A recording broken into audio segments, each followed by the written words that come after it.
9 का फ़ायदा उठाया जाता है, जबकि इस पे जजमेंट भी हैं। अभी दो मोहतरम सुप्रीम कोर्ट के चीफ जस्टिस, दो मोहतरम सीनियर जजेस ने ये आपके जो रिज़र्व सीट पे उस पर बाज़ाब्ता कहा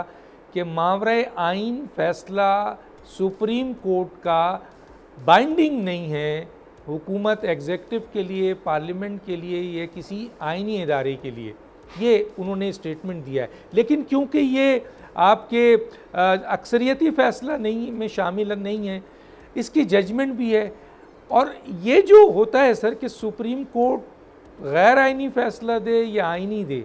189 के तहत एग्जीक्यूटिव भी माने, हर आइनी इदारा माने, तो पार्लियामेंट के पास ये इख्तियार है कि 189 की एक छोटी सी अमेंडमेंट कर दे कि सुप्रीम कोर्ट का हर आइनी फ़ैसला जो है वो माना जाएगा, गैर आइनी फ़ैसला जो है वो नहीं माना जाएगा। तो इस आर्टिकल में कुछ इजाफा नहीं कर सकते, क्योंकि सुप्रीम कोर्ट तो कभी भी इसको नहीं छेड़ेगा सर। डॉक्टर साहब, मेरा ख्याल है कि ये पहले सुप्रीम कोर्ट की बारी आएगी, फिर इलेक्शन कमीशन की बारी है, फिर गवर्नमेंट की बारी आएगी, फिर स्पीकर की बारी आएगी।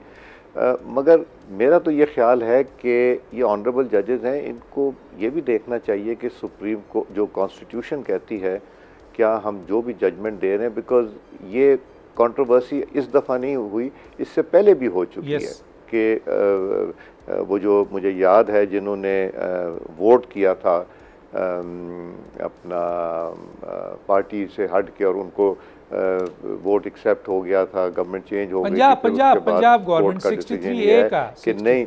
पंजाब के नहीं वो डिस्क्वालिफाई, अच्छा उनका वोट भी नहीं गिना जा रहा और डिस्क्वालिफिकेशन भी हो रही है, तो वो भी एक मजाक बन गया था। तो आई थिंक और अपील भी नहीं सुनी जा रही है सर, और अपील भी नहीं सुनी जा रही है, अपील भी नहीं सुनी गई सर।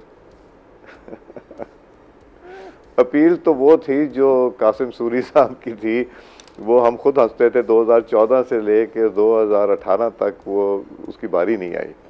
सर। अच्छा, तो यही चीज़ें देख के तो फिर मेरा ख्याल है लोग करते हैं कि हमें वो करना चाहिए, मतलब जजेस का नंबर बढ़ाना चाहिए, इनके वर्किंग आवर्स, जो नंबर ऑफ़ वर्किंग आवर्स है वो करना चाहिए। मेरा ख्याल है कल की जो डिस्कशन के बाद अगर ऑनरेबल सुप्रीम कोर्ट को ये इत्तला मिली होगी तो they might be considering reducing the number of holidays और increasing the number of working days, वो सोचेंगे इंस्टेड के यहाँ से किया जाए, खुद सुप्रीम कोर्ट खुद भी कर सकता है। ठीक है, सब्सक्राइब करें और बेल दबाएं ताकि कोई खबर रह न जाए।